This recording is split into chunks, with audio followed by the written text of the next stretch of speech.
Okay, everyone, welcome to the third module of client communication course. This is the free client communication course जो आप लोगों के लिए बना रही हूँ. इस मॉड्यूल के अंदर हम डिस्कस करेंगे कि आपने क्लाइंट से यस कैसे दिलवानी है, how to get someone to say yes. कोई आपकी बात से एग्री कैसे करे, ये डिस्कस करेंगे. स्ट्रॉन्ग वर्ड्स क्या होते हैं, पावर वर्ड्स क्या होते हैं जो आपको इस्तेमाल करने चाहिए, वीक वर्ड्स क्या होते हैं जो नहीं इस्तेमाल करने चाहिए, इफेक्टिव लिसनिंग क्या होती है. ये सारी चीज़ें हम इस मॉड्यूल में डिस्कस करेंगे और आप इस मॉड्यूल को कह सकते हैं कि this is going to make you the master of words. तो इसीलिए मैंने इस मॉड्यूल का नाम भी मास्टर ऑफ वर्ड्स ही रखा है. तो इस मॉड्यूल में हम सीखेंगे कि क्या क्या वर्ड्स इस्तेमाल करने हैं, किसी से येस कैसे करवाना है, किसी को अग्री कैसे करवाना है अपने साथ, कौन से अल्फाज नहीं इस्तेमाल करने. ये सारी चीज़ें हम इस मॉड्यूल में डिस्कस करेंगे. इससे पहले कि हम आगे चलें, चैनल को सब्सक्राइब करें, रिंग नोटिफिकेशंस का बटन ऑन करें, फॉलो करें, लाइक करें, शेयर करें, कमेंट करें. ओके जी, so the first video in this module जो कि हमारे पास है वो है communication tips to get clients to say yes. ऐसी कौन सी टिप्स हैं कि जिससे आप अपने क्लाइंट से हाँ बुलवा सकते हैं. बहुत ज़रूरी है ये बात, क्योंकि हम अक्सर सोचते हैं कि यार मैं किस तरह किसी को कन्विंस करूँ, हम किसी से यस करवाना चाह रहे हैं, किसी से एग्री करवाना चाह रहे हैं अपने आइडिया पे, अपने बात पे, लेकिन हमसे हो नहीं पा रहा. एक तो हमने रैपिड डिस्कस किया, उसकी हमने पूरी साइकोलॉजी समझी पिछले मॉड्यूल में कि वो क्या होता है, उससे कैसे करना है.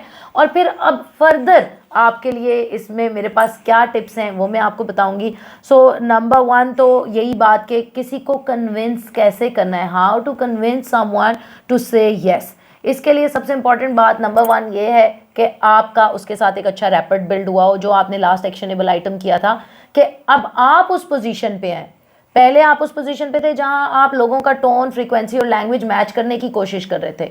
अब आपको उस पोजीशन पे आ जाना चाहिए प्रैक्टिस के बाद, जो आपको एक्शनेबल आइटम्स दे रही हूँ उसके बाद अब आप इस लेवल पे आ जाने चाहिए कि आप लोगों का टोन, टेम्पो और चीज़ें लीड कर रहे हो, आप जैसा कर रहे हो लोग आपको फॉलो कर रहे हो, क्लाइंट हो या जो भी आपके साथ इंटरेक्ट करें लोग. So number 1 most important thing इसमें यह है आपके लिए कि कभी भी किसी को जिससे आप अग्री करवाना चाहते हैं, जिसे आप कन्विंस करना चाहते हैं, जिसे आप परसुएड, आमादा करना चाहते हैं अपनी बात पे, उसे आपने कभी भी ये नहीं कहना कि तुम गलत हो, कभी भी नहीं ये कहना कि तुम्हारा आइडिया गलत है, कभी भी ये नहीं कहना कि तुम्हारी अप्रोच रॉन्ग है. ठीक है, अगर उसकी अप्रोच गलत भी है तो आपने उसको एक, जिस तरह हमने सिनेरियोज और एग्जांपल्स डिस्कस किए थे, आपने उसे बड़े तहम्मुल, पुरमिजाज और खुश मिजाज और अच्छे तरीके से गाइड करना है कि हाँ जो तुम कह रहे हो ये भी एक बात है, लेकिन इसमें कॉस्ट ज़्यादा आ जाएगी, इसमें टाइम ज़्यादा लग जाएगा, ये इतना प्रैक्टिकल सोल्यूशन नहीं है, ये सपोर्ट नहीं कर पाएगा हमारे कॉस्ट को. हाँ अगर हम इसको ऐसे ऐसे और ऐसे कर लें तो इसमें हमारी कॉस्ट और टाइम भी सेव हो जाएगा और हमारी कॉज के लिए हमें बेहतर सपोर्ट मिल जाएगी. सो आपने डायरेक्टली कभी किसी को ये नहीं कह देना कि तुम गलत हो. फॉर एग्जाम्पल आसान सी मिसाल आपको रियल लाइफ में से देती हूँ, बहुत सिंपल है. आप 2 दोस्त हैं, एक बंदा कह रहा है अनारकली जाना है, एक बंदा कह रहा है जेलो पार्क जाना है. लेट्स से अब जो बंदा कह रहा है अनारकली जाना है, अगर आप उसे फ़ौरन कह देंगे नहीं अनारकली तो मैं जाना ही नहीं, जल्लो ही जाएंगे, जल्लो ही जाएंगे, तो वो बंदा कन्विंस नहीं होगा. वो कहेगा नहीं फिर मैंने अनारकली ही जाना है, क्योंकि फिर हमारी ईगो का मसला आ जाता है, हमें कोई स्ट्रेट अवे नो बोल दे. लेकिन आप उसे कहें कि यार अनारकली तो हम जाते रहते हैं, जल्लो गए हुए हमें बहुत अरसा हो गया है, और अनारकली हम परसों भी जा सकते हैं, लेकिन आज मौसम कुछ ऐसा है कि जल्लो जाए ना तो बड़ा मज़ा आएगा, तो अगला बंदा आपकी बात पे आमादा भी हो जाएगा. ठीक है, सो नेवर सबडी अपफ्रंट कि तुम गलत हो या तुम्हारा आइडिया या तुम्हारी अप्रोच गलत है, या ऐसा करना ही नहीं है. अगर इनकार भी करना है तो तरीके से बात को थोड़ा सा शुगर कोट करके, थोड़ा सा मैनिपुलेट करके, मैनिपुलेशन कोई अच्छी बात नहीं है लेकिन प्रोफेशनल वे में मतलब करके, ये कहना चाह रहा हूँ. अच्छा, फिर सेकेंड इम्पॉर्टेंट थिंग है कि हमने क्लाइंट से जब बात करनी है, ask about clients well being. जब हम चाह रहे हैं कि कोई बंदा हमारी बात से आमादा हो, कन्विंस हो, और हम तो पहले हम उसका और अपना एक ट्रस्ट लेवल तो मेंटेन करें. इसलिए ज़रूरी है कि इससे पहले कि हम कोई मेजर बात उससे करें, पहले हम उससे जनरल बातें करें. हाँ भाई तुम कैसे हो, तुम्हारा मूड आज कैसा है, तुम्हारे घर के हालात कैसे हैं, तुम्हारे ऑफिस के हालात कैसे हैं, तुम्हारे मुल्क के हालात कैसे हैं, तुम्हारे एरिया में क्या नया चल रहा है, ताकि आपको पहले आइडिया हो जाए कि वो किस टोन में है, किस टेम्पो में है, उसकी क्या फीलिंग है, वो आज खुश है, उदास है. अगर कोई बंदा खुश है तो खुशी में इंसान बहुत बड़े बड़े वादे भी कर लेता है और बहुत जल्दी परसुएड भी हो जाता है. ये भी बड़ी एक टिप आपको दे रही हूँ. अगर कोई बंदा खुश है उस टाइम आप उससे कोई बात मनवा सकते हैं, लेकिन अगर बंदा पहले ही गुस्से में और आप उसे अपनी बात मनवाने लगे तो ऐसा हो नहीं पाएगा. सो ask about your clients well being and know your customer. अपने क्लाइंट को, नंबर 3 थिंग है कि अपने क्लाइंट को जाने. कोई बंदे को आमादा करने के लिए ज़रूरी है कि पहले आपको पता हो कि ये कौन बंदा है, इसकी क्या सोचें हैं, इसकी क्या ख्वाहिशात हैं। एंड हर बंदे का ना एक डिफेंस मैकेनिज्म होता है। जब हम किसी बंदे को स्ट्रेट अवे ही गलत करने की कोशिश करते हैं कि तुम हो ही गलत, तो वो भी अपने डिफेंस मैकेनिज्म में और अपनी अना में आ जाता है कि नहीं, अब मैं बताऊंगा कि मैं ठीक कैसे हूँ। लेकिन अगर आप उसे तहम्मुल से, प्यार से गाइड करें, लीड करें, उसको समझें। क्लाइंट भी तो आखिर एक पर्सन है, एक इंसान है, उसके जज्बात हैं, उसके हालात और वाक़यात हैं, आप उनको समझें। इसमें सबसे अच्छा काम जो करने का, जो मेरी पर्सनल प्रैक्टिस है, वो ये है कि आप किसी भी बंदे से 3 येस कहलवा लें तो चौथा येस वो आपको ऑटोमेटिकली बोल देगा। 2 येस 3 येस टेक्निक इसको मैं कहती हूँ। और इसमें करना क्या होता है हमने कि फॉर एग्जांपल हम क्लाइंट को कह रहे हैं कि आप चाहते हैं आपकी सेल्स इंक्रीज, पहले हमने बात कर ली है, ठीक है, तुम कौन हो, कैसे हो, क्या है, कैसा बिजनेस चल रहा है, घर कैसे चल रहा है, वगैरह वगैरह। अब हम अपने मुद्दे की तरफ आ रहे हैं, क्या आप चाहते हैं आपकी सेल्स इंक्रीज हो जाए? कहेगा येस, क्योंकि वो चाहता है। Do you want your customers to love you? कहेगा yes. Do you want more engagement on social media? कहेगा yes. Then let me run a Facebook ad for you that will get you all these things, तो वो कहेगा yes. ठीक है, सो कोई भी बात है उससे आपने एक 3 येस, मतलब जो आपका मेजर क्वेश्चन है, जो मेजर बात जिस पे आपने येस लेना है, जिस पे आपने आमादा करना है, वो फेंकने से पहले आप 3 ऐसी बातें करें जिस पे वो खुद ब खुद ही येस कर दे, जो उसके अंदर से बातें आप तक आ रही हैं। यही बात हमें नेक्स्ट पॉइंट पे लेकर जा रही है, which is don't do a sales pitch. हमने सेल्स पिच नहीं करनी कि मेरा ये है, मैं जब ये करूँगा ना, पहले ही आप अगर यहाँ से बात शुरू करें, मैं तुम्हारे लिए फेसबुक ऐड चलाता हूँ, जब मैं चलाऊंगा ना तो मैं इतने कस्टमर आएंगे, ये होगा, वो होगा, ये होगा, तो आप सेल्स पिच कर रहे हैं। ये नहीं आपने करना। आपने क्या करना है, पहले उसके मतलब की 3 बातें, 3 येस 3 दफ़ा हाँ उससे निकलवानी है, और उसके बाद अपनी चौथी बात उसके सामने रख देनी है। वो ऑटोमेटिकली आपकी तरफ कन्विंस हो जाएगा। लेकिन अगर आप एक सेल्सी टोन रखेंगे कि जी मैं आपके लिए ऐड चलाना चाहता हूँ और इसमें मेरी कंपनी की बड़ी महारत है, 15 साल से मेरी कंपनी ऐड चला रही है, 100 कंपनियों के मैंने ऐड चलाए, तो ये सब आप अपनी तारीफ़ें और अपनी सेल्स पिच बना रहे हैं, उसको इससे कोई फ़ायदा नहीं हो रहा, ना उसका कोई इंटरेस्ट है इसमें। तो इस चीज़ को हमने अवॉइड करना है। क्लाइंट कम्युनिकेशन के लिए पूरे कोर्स में से अगर सबसे ज़्यादा ज़रूरी चीज़ आप सीखना चाहते हैं, तो जिस तरह हम सूफीज़म में, स्पिरिचुअलिज्म में कहते हैं कि अपनी मैं मार देनी है, तो क्लाइंट कम्युनिकेशन में भी आपने ये समझना है कि अपने अंदर अपनी ईगो, अपनी अना और अपनी मैं आपके ना वर्बल कम्युनिकेशन में नज़र आनी चाहिए, ना रिटन में, ना ओरल में। आपके अगर आपने ईमेल लिखा है या आपने क्लाइंट को मैसेज लिखा है, उसमें जगह जगह आई, मी, माई ये वर्ड्स नहीं आने चाहिए। I think, in my opinion, अभी हम डिस्कस करेंगे वर्ड्स को भी, लेकिन मैं वाली अप्रोच निकाल देनी कि मैं कौन हूँ, मेरी कंपनी कौन है, मैं बड़ा बड़ा फनकार। नो, तुम कौन हो, तुम्हें कैसे फ़ायदा होगा, इस ऐड से तुम्हें कितनी सेल्स मिलेंगी, तुम्हें क्या सोल्यूशन मिलेगा। Okay, then next thing we have, बहुत इंपॉर्टेंट है, किसी को भी आमादा करने के लिए सबसे ज़्यादा ज़रूरी है कि हमें पता हो कि हमारी प्रोडक्ट या सर्विस है क्या, हमारी बात क्या है जिस पे हम उसे आमादा करना चाह रहे हैं। मैं किसी को आमादा करना चाह रही हूँ, मिसाल दे रही हूँ, मैं किसी को फॉर एग्जांपल आमादा करना चाहती हूँ कि डेमोक्रेसी एक बेस्ट सोल्यूशन है। मैं नहीं कह रही है, मिसाल दे रही हूँ कि डेमोक्रेसी जी एक बेस्ट सोल्यूशन है। अब अगर मुझे डेमोक्रेसी और कैपिटलिज्म और बाकी चीज़ों, फ्यूडलिज्म और इनके डिफरेंसेस ही नहीं पता, ऑटोक्रेसी, सेमी ऑटोक्रेसी, जब मुझे इनके डिफरेंसेस ही नहीं पता और मुझे पता ही नहीं है कि डेमोक्रेसी इन बाकी चीज़ों से बेहतर किस तरह है और उसके क्या नुकसान है, क्या फ़ायदे हैं, तो मैं किसी को आमादा नहीं कर सकती। मैं किसी को कहूँ जी डेमोक्रेसी बेस्ट सोल्यूशन और वो आगे से मुझे डेमोक्रेसी की 10 गलतियाँ निकाल के दे दे और वो मुझे बताए कि 1977 में फ़लाँ मुल्क में जमहूरियत ने ये किया था और 1950 में फ़लाँ मुल्क में जमहूरियत ने ये नुकसान किया था, तो मैं उस वक्त आगे से ब्लैंक बैठी हूँ। तो ऐसा नहीं होना चाहिए। आप जो भी प्रोडक्ट, सर्विस, कोई भी चीज़ किसी को बेचना चाह रहे हो या किसी को उसके लिए आमादा करना चाह रहे हो, रजामंद करना चाह रहे हो, तो आपको उसकी फुल नॉलेज होनी चाहिए, उसके प्रोज क्या हैं, उसके कॉन्स क्या हैं, क्योंकि अगर आप उसके प्रोज और कॉन्स पढ़ के आ रहे हो तो अगला बंदा भी पढ़ सकता है। तो अगर वो उसके कॉन्स पढ़ के आया हुआ है तो आपके पास उनके कॉन्स का काउंटर होना चाहिए कि वो कहे इससे ये तो, इसमें तो ये वीकनेस तो है ना, इसमें ये फ्लॉ तो है, तो आप उसको कहो हाँ मैं जानता हूँ कि इसमें ये वीकनेस है, लेकिन इस वीकनेस का हमने ये सोल्यूशन भी निकाल के रखा हुआ है, इसको हम इस तरह कवर कर सकते हैं। ठीक है ना, समझ आ रही है ना बात। नेक्स्ट थिंग वी हैव कि जब भी हमने किसी भी क्लाइंट को कोई चीज़ सेल करनी है तो हमने फीचर्स उसके नहीं बेचना शुरू कर देने, बेनिफिट्स नहीं बेचना शुरू कर देने, बल्कि प्रॉब्लम सॉल्विंग वे में उसको बताना है। फॉर एग्जांपल मैं कहती हूँ आप मेरी ये घड़ी ले लें, ठीक है, ये स्मार्ट वॉच है, आप अपने बच्चे का ट्रैक रख सकते हैं। अब अगर मैं इस घड़ी के फीचर्स बताना शुरू कर दूं, कि ये 24/7 चार्ज रहती है, इसकी लिथियम बैटरी है, इसमें इथीरियम इस्तेमाल होता है, ये बड़ी टाइटेनियम से बनी हुई है, ये प्लैटिनम कोटेड है, और ये बड़ी जी location geo mapping and geo location की फीचर्स हैं इसमें। तो कुछ भी नहीं कस्टमर को इस सारी बातों से इंटरेस्ट, वो क्या करेगा प्लैटिनम का या जियो लोकेशन का और इन चीज़ों का।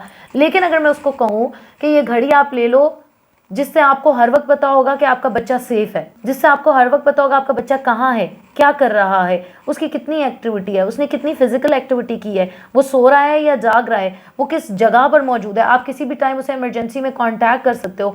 आपका बच्चे की सिक्योरिटी, हर पेरेंट का मसला होता है उसके बच्चे की तहफ़्फ़ुज़, उसके बच्चे की प्रोटेक्शन, उसके बच्चे की सिक्योरिटी। तो अगर मैं इन इमोशंस और इन प्रॉब्लम्स के ऊपर बात करूं तो वो मेरी प्रोडक्ट के बारे में मज़ीद इंटरेस्टेड होगा, जानना चाहेगा। लेकिन अगर मैं बताती रहूँ कि टाइटेनियम है, प्लैटिनम है, डायमंड है, तो ही डजंट केयर, उसके लिए इन सारी बातों का कोई मकसद नहीं है। जब भी आप कोई प्रोडक्ट या सर्विस किसी को ऑफर कर रहे हैं या क्लाइंट को कुछ बेचना चाह रहे हैं, तो आपने उसके फीचर्स नहीं बेचने की कोशिश करनी, आपने प्रॉब्लम्स का सलूशन बेचना है। आपने उसको बेचना भी नहीं है, आपने बस उसे प्रॉब्लम का सलूशन देना है कि अगर तुम ये इम्प्लीमेंट करवा लेते हो, अगर तुम ये डिजिटल मार्केटिंग स्ट्रेटजी इंप्लीमेंट करवा लेते हो, अगर तुम ये वूकॉमर्स स्टोर बनवा लेते हो, अगर जो भी चीज़ आप उसको बेचना चाह रहे हैं, अगर तुम ये वीडियो एडिटिंग मेरे से करवा लेते हो, तो तुम्हारे क्या क्या प्रॉब्लम सॉल्व हो जाएंगे, ये आपने उसको बताना है। ठीक है।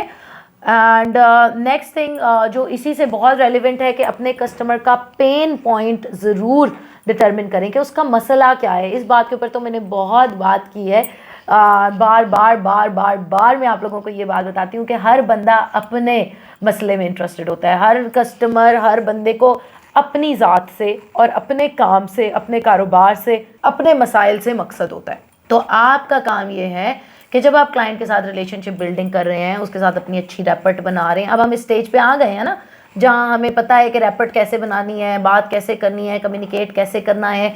जब आप इस स्टेज पे आ गए हैं तो अब तक आपको आइडेंटिफाई कर लेना चाहिए कि ये किस किस्म का बंदा है और इसका मसला क्या है। फॉर एग्जाम्पल इसका मसला है कि इसके पास पैसे तो बहुत हैं लेकिन इसको कोई ट्रस्टवर्दी बंदा नहीं मिला आज तक। उसने हमें अपनी इतनी कहानियां सुनाई हैं, हमने बार बार उससे इतने क्वेश्चंस पूछे हैं, उसको इतना इनकरेज किया अपने बारे में बताने को कि अब हम उसकी पूरी स्टोरी जानते हैं। हम उसकी स्टोरी भी जानते हैं और उसकी स्टोरी का मसला भी जानते हैं। उसका ये मसला भी हो सकता है कि वो, उसके पास आइडियाज़ तो बहुत है, इनोवेशन तो बहुत है, उसके पास फंडिंग नहीं है। अगर उसके पास फंडिंग नहीं है तो हम उसे गाइड कर सकते हैं कि भाई तुम कौन कौन से प्लेटफॉर्म से कहाँ कहाँ से फंडिंग गैदर कर सकते हो। मिसाल दे रही हूँ कि आपने अंडरस्टैंड करना है आपका क्लाइंट कौन है, उसकी पॉकेट क्या है, उसकी कहानी क्या है, उसका मसला क्या है। एंड जब आप उसके मसले को जानते होंगे ना, फिर वो कहते हैं दुखती रग आप उसकी पकड़ सकते हैं। आप उसकी नब्ज़ जानते होंगे कि यार ये इसका मसला है। अगर मैं फॉर एग्जांपल किसी क्लाइंट का मसला है सिर्फ और सिर्फ क्वालिटी, तो अगर आप उसे क्वालिटी चीज़ बगैर कुछ कहे, आप कुछ लफ्ज़ भी ना इस्तेमाल करें, आप उसे एक हाई क्वालिटी चीज़ सेंड कर दें, तो वो आपका दीवाना हो जाएगा कि यार वाह वाह वाह इसने मुझे क्या भेज दिया। सो आपने अपने क्लाइंट का पेन पॉइंट अंडरस्टैंड करना है। And one of the most important things जो क्लाइंट से हम येस करते हुए हमें सीखनी चाहिए वो है कि B prepared for the unexpected. हमने अपने दिमाग में एक प्लान बनाया होता है, किसी से भी बात करने हम जाते हैं तो हमने एक प्लान बनाया होता है कि मैं ये कहूँगा वो ये कहेगा, मैं ये कहूँगा वो ये कहेगा, मैं ये कहूँगा वो ये कहेगा और बात खत्म। लेकिन अक्सर ऐसा होता है कि मैं ये कहता हूँ वो आगे से ये कहता ही नहीं है, वो तो कुछ और कह देता है। फिर हमने क्या करना है? सो अनएक्सपेक्टेड सिचुएशंस के लिए भी आपने प्रिपेयर्ड रहना है कि अगर मैं उसे कहूँगा वर्डप्रेस ले लो वो कहेगा ठीक है, मैं कहूँगा वूकॉमर्स ले लो वो कहेगा ठीक है, मैं कहूँगा प्लगइन करा लो वो कहेगा ठीक है। लेकिन अगर वो कहते मैंने वूकॉमर्स करना ही नहीं, फिर आपके पास उसका ऑल्टरनेटिव होना चाहिए कि अच्छा फिर हम शॉपिफाई कर लेंगे, अच्छा फिर हम। So be prepared for the unexpected. और क्लाइंट कम्युनिकेशन के साथ साथ अगर आप इस चीज़ को मजीद मास्टर करना चाहते हैं सेल्स के, क्योंकि आज की थोड़ी हमारी जो वीडियो है, ये मॉड्यूल है सेल्स के पर्सपेक्टिव से है कि किसी से येस कैसे करवानी है और जो लोगों के ऑब्जेक्शंस आते हैं उनको अवॉइड कैसे करना है। तो आप प्लीज़ ये कार्ड, इसका आपको शो हो रहा होगा, ये वीडियो है द परफेक्ट फॉर, ये पूरा कोर्स है, फ्री कोर्स है, the perfect formula to sell anything. इसका लिंक डिस्क्रिप्शन में भी दे रही हूँ और कार्ड में भी आपको मिल जाएगा। The perfect formula to sell anything, ये पूरा कोर्स आप देखें, इसके अंदर भी मैंने सब आपको सिखाया है ए टू जी, अलिफ से ये तक कि क्लाइंट को पिच कैसे करना है, पिच कैसे बनानी है, ऑब्जेक्शंस अगर आते हैं उनको ओवरकम कैसे करना है, पेन पॉइंट कैसे आइडेंटिफाई करना है और ये सारी चीज़ें। सो आप इस फ्री कोर्स से, इस वाले से भी फ़ायदा ज़रूर उठाएं। And finally last thing, client से येस लेने के लिए ज़रूरी है कि समटाइम्स कुछ क्लाइंट्स ऐसे होते हैं जो फ़ौरन आमादा नहीं हो जाते, लेकिन हो सकता है 3 महीने बाद उनको हमारी सर्विस की ज़रूरत पड़ जाए, 2 महीने बाद उनको हमारी प्रोडक्ट खरीदनी पड़ जाए। तो आपने किसी भी क्लाइंट का पीछा नहीं छोड़ना, फॉलो अप करते रहना है। हर वीक बाद, हर मंथ बाद अपनी एक प्रैक्टिस बना लें। जो क्लाइंट्स आपको ज़्यादा इंटरेस्टेड और एक्टिव लगते हैं, जो हॉट लीड्स होते हैं, हॉट लीड होती है, लीड्स और कोल्ड लीड्स, हॉट लीड्स का पता है, थोड़ा सा बता देती हूँ। हॉट लीड होती है कि जो बंदा अभी अभी जिसने हमें रब्ता किया है, 1 घंटा पहले, 2 घंटे पहले, अभी अभी उसने रब्ता किया और अभी वो हमारी प्रोडक्ट या सर्विस में इंटरेस्टेड है, अभी वो वेबसाइट बनवाना चाहता है, उसको बहुत ज़ोर की आई है, तो अभी वो हॉट है। वो लीड हमारी, जब कहते हैं लोहे को तभी मारो जब लोहा गर्म होता है, strike while the iron is hot. तो जब लीड हमारी हॉट हो, अगर हम उसको उसी वक्त कन्वर्ट कर लें, ये हमारे हक में सबसे बेहतर है कि हम उसी टाइम उससे बात करें, हाँ ओके डन है, मैं तुम्हें स्कोप ऑफ वर्क भेजता हूँ, चीज़ें भेजता हूँ, तुम अभी अवॉर्ड करो, और डन करते हैं इसको। हॉट लीड को क्लोज करना 90% आसान होता है, 90% चांसेस होते हैं वो क्लोज हो जाएगा। लेकिन जब लीड कोल्ड हो जाती है, यानी 2 महीने पहले उसने आपको ईमेल की थी, या महीना पहले, या हफ्ता पहले, या 2 दिन पहले, अब वो आहिस्ता आहिस्ता कोल्ड होती जा रही है, तो हॉट लीड्स को आपने फौरी फॉलो अप करना होता है, और कोल्ड लीड्स को आप हफ्ता के ब्रेक से भी कर सकते हैं। तो अपना आपने एक स्केड्यूल बना लेना है फॉलो अप का। मैं इंशाल्लाह कोशिश करूंगी कि मैं इस क्लाइंट कम्युनिकेशन कोर्स के अंदर, ये जो क्लाइंट कम्युनिकेशन का फ्री कोर्स आपके लिए बन रहा है और फ्रीलांसर्स के लिए, बिगिनर्स के लिए क्लाइंट कम्युनिकेशन का कोर्स बन रहा है, इसके अंदर मैं मजीद रिसोर्सेज भी वक्त के साथ साथ ऐड करती रहूँगी। तो आप इस वीडियो की डिस्क्रिप्शन में चेक करते रहिएगा, इंशाल्लाह आपको बहुत सारे रिसोर्सेज मिलते रहेंगे। अभी भी कुछ रिसोर्सेज दे रही हूँ और हो सकता है कि वक्त के साथ इसमें मजीद भी ऐड करते रहें इसी डिस्क्रिप्शन में।